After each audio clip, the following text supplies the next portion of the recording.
Mirë, po jo vetëm me ambasadorin e Shteteve të Bashkuara, duket se kjo situata me të riun që u vra ka shkaktuar një farë përplasje edhe mes Macron dhe Melonit. Një marrëdhënie tensionuar mes të dyve, me ulje ngritje her pas here, duket sikur i rregullojnë marrëdhëniet, por për gjën më të vogël prap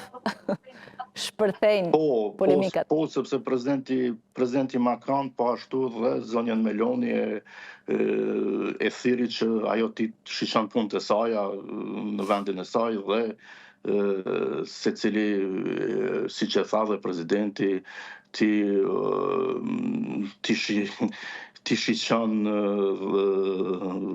dhimbjet e vendit vet, pak a shumë ishte i tensionuar ndoshta presidenti Macron që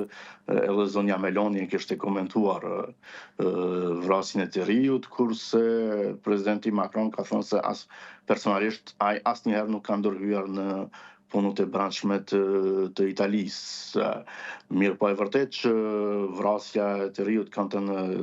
Dënagry që ndodhi në Lyon ka shkaktuar një debat shumë të madh në opinionin publik në Francë nga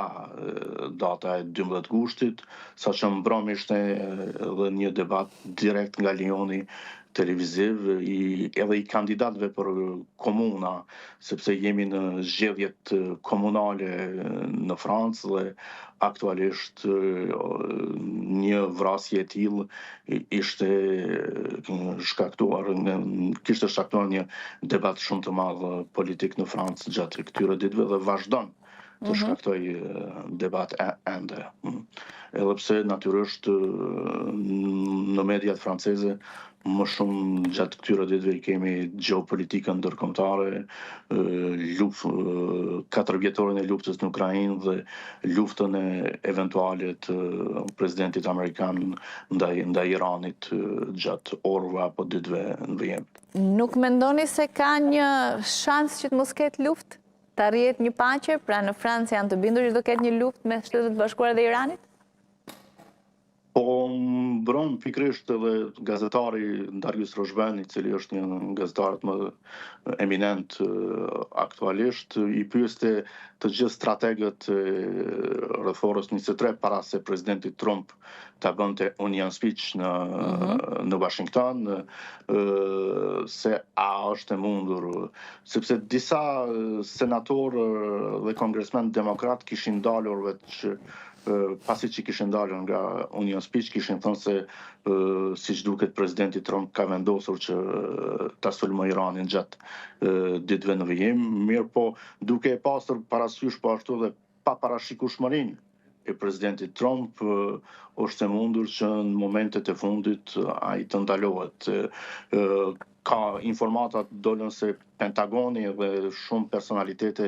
ushtarake nga Pentagoni nuk kanë dëshirë aktualisht ta kenë një luftë me Iranin dhe ndoshta kjo e bën që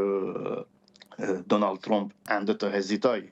ta sulmoj Iranin, mirë po sipas gjithë strategëve ushtarak dhe në Francë, që i dëgjova mbrëm,